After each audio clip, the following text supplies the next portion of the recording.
ओम श्री गुरुभ्यो नमः। हरिः ओम। ओम अग्निरुक्थे पुरोहितो ग्रावाणो बर्हिरध्वरे ऋचाया आमि मरुतो ब्रह्मणस्पतिं देवान् अवोवरे एण्यम्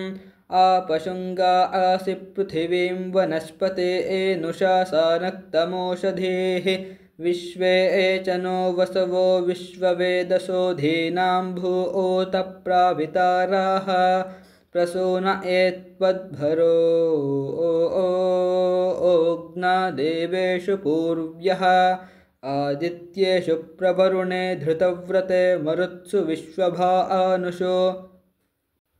विश्वे हिष्मामनवे विश्ववे एदसो भुवन् वृधे ऋषादसः अरिष्टेभिः पायुभिर्विश्ववेदसो यन्ता आनो वृकञ्छर्दिः आनो अद्य समनसो गन्ता विश्वे सजोषसः ऋचा गिरा मरुतो देव्यदिते सदने पस्त्ये एमहि अभिप्रिया मरुतो यावो अश्व्या हव्यामित्रप्रयाथना आबर्हिरिन्द्रो वरुणस्तुरा नर आदित्यासः सदन्तु नः वयं वो वृक्तबर्हिषो हितप्रयस आनुषक सुतसो मासो वरुणः वामहे मनुष्वदिद्धाग्नयः आप्रजा आतमरुतो विष्णो अश्विना पूषन्माके एनया धिया इन्द्र आया आतु प्रथमस्य निश्युभिर्रुषायो वृत्रः गृणे विनो देवासो अद्रुहोच्छिद्रं शर्म यच्छता न यद्दूराद्वसवो नूचिदन्तितो वरो ओथमा दधर्षते अस्ति हि वः सजात्यं वृषादसो देवा आसो अस्त्याप्यं प्रणः पूर्वस्मै सुविताय ओचतमक्षु सुम्नाय नव्यसे ईदा हि व उपस्तुतिमिदा वामस्य भक्तये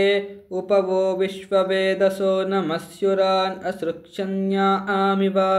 उदुष्य वः सविता सुप्रणीतयोस्था आदूर्ध्वो वरे एण्यः निद्विपादश्चतुष्पादो अर्थिनो विश्रन्पत इष्णवाः देवन्दे एवं वो वसे देवन्दे एवमभिष्टये देवन्दे एवं हुवेमवाजसातये गृणन्तो ओ देव्या धिया देवासो हिष्मामनवे समन्यवो विश्वे साकं सरातयः तेनो अद्यते अपरन्तु चेतु नो भवन्तु वरिवो विदाः प्रवश्यंसां यद्रुहः संस्थ उपस्तुतेनां न तं धूर्तिर्वरुणमित्रमर्त्यञ्जो वोधामभ्यो विधत प्रसक्षयं तिरते विमहीरिषो यो वो वरा आयदाशते प्रजाभिर्जायते धर्मणस्पर्यरिष्टः सर्व एधते ऋते सविन्दते युधः सुगेभिर्यात्यध्वनः अर्यमा मित्रो वरुणः सरा आतयो यन्त्रायन्ते सजोषसः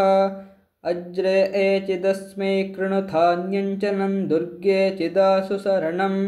एषा चिदास्मादशनिः परो नुः सास्रे एधन्ते विनश्यतो यदद्य सूर्य उद्यति प्रियक्षत्रा ऋतं दधा यन्निमृचि प्रभुधि विश्ववेदसो यद्वा मध्यन्दिने दिवः यद्वा आभिपित्वे असुरा ऋतं यते छर्दिर्येम विदाशुषे वयं तद्वो वसवो विश्ववेदस उपस्थेयाममध्य यदद्यसूर उदिते यन्मध्यन्दिन आतुचे